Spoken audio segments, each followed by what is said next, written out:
Olá, eu sou a professora Priscila Guedes. Nessa aula, nós vamos ver como resolvemos inequações do tipo quociente que envolvem polinômios de segundo grau. Então, nós queremos determinar para que valores reais de x nós temos que x ao quadrado menos 4 dividido por menos x ao quadrado mais 1 seja maior ou igual a zero.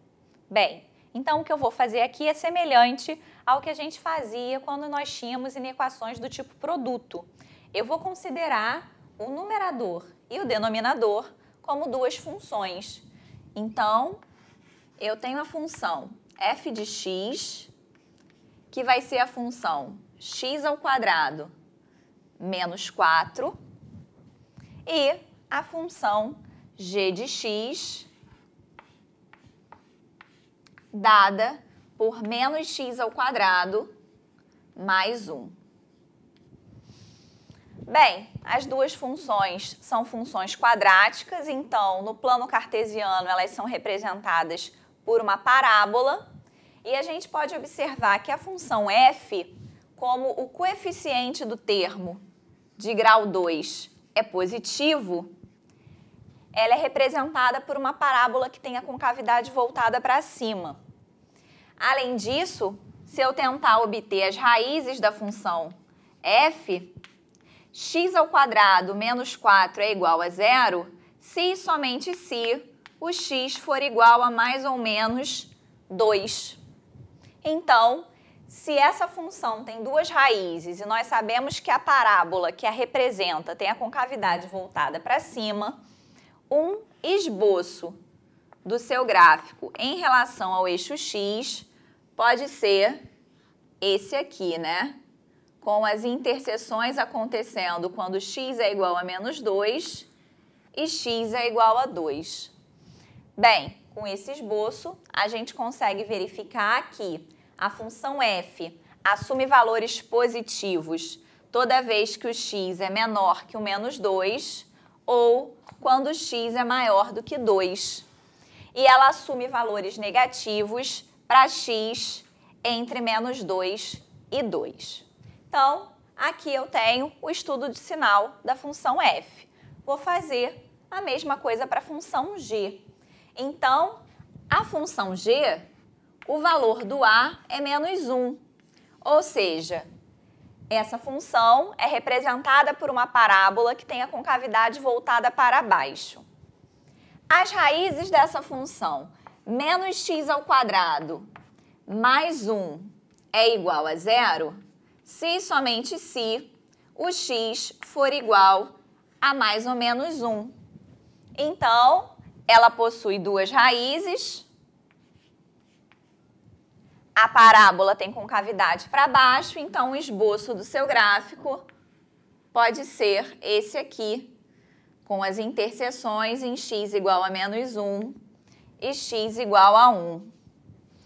Então, pelo esboço, nós vemos claramente que a função g de x assume valores negativos quando x é menor do que menos 1 ou quando x é maior do que 1, e ela assume valores positivos quando x é maior que menos 1 e menor do que 1.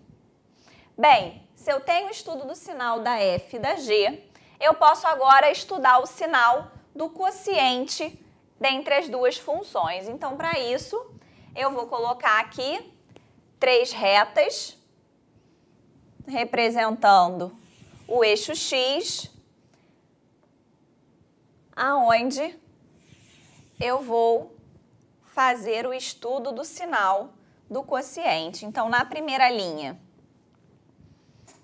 eu vou colocar os sinais da f de x, na segunda linha, da g de x, e, finalmente, na terceira, eu vou fazer a divisão de f por g de x.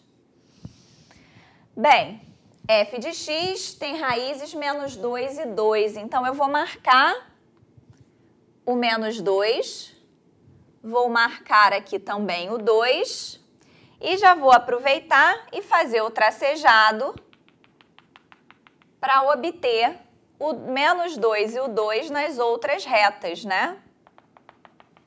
A gente vai formar algo semelhante a uma tabela. Então, nós já vimos que a função f, as suas raízes são menos 2 e 2, ou seja, a função é igual a zero nesses valores. Negativa entre as raízes e positiva quando x é menor do que menos 2 ou x é maior do que 2. Função g de x tem raízes menos 1 e 1. Então, vou marcá-las aqui. Menos 1, 1. Também vou fazer o tracejado para obter menos 1 e 1 nas demais retas.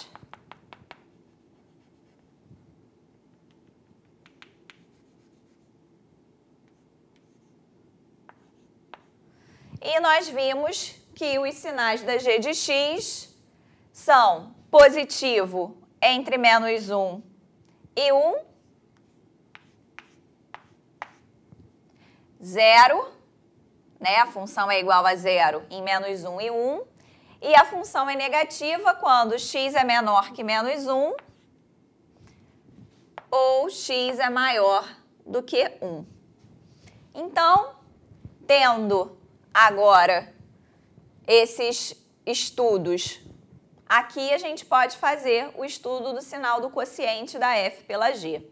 Então, toda vez que o x é menor que menos 2, f é positiva e g é negativa, então o quociente também vai ser negativo, como a g, né?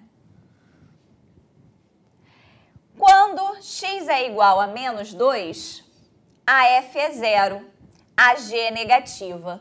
0 dividido por um número negativo vai dar 0. No intervalo menos 2, menos 1, f e g são negativas, então o quociente vai ser positivo. E agora a gente tem que prestar muita atenção.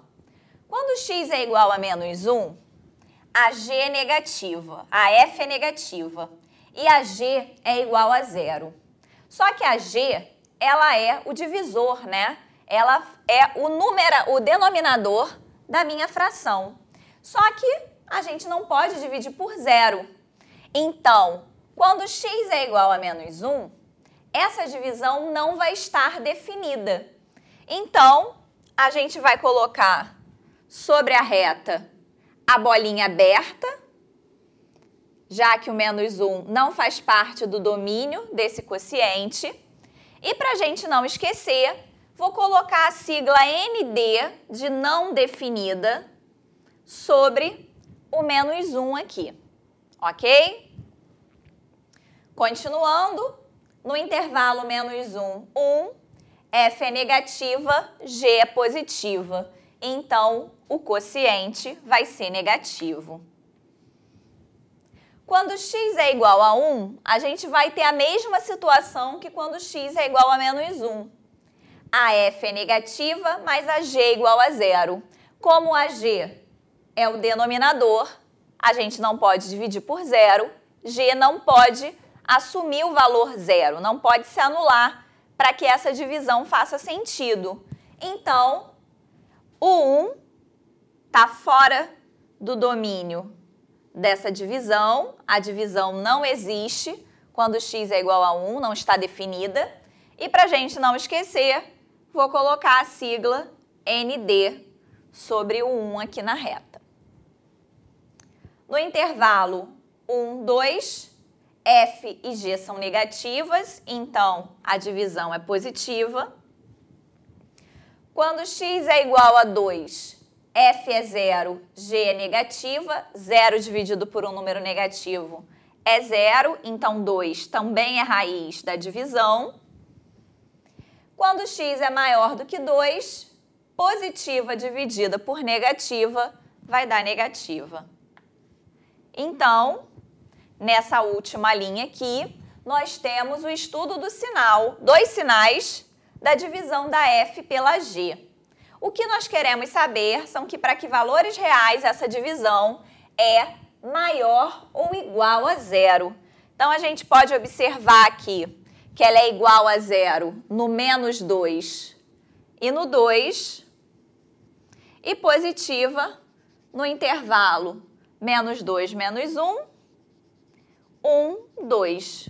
Então, a solução da inequação é o intervalo não aberto fechado em menos 2,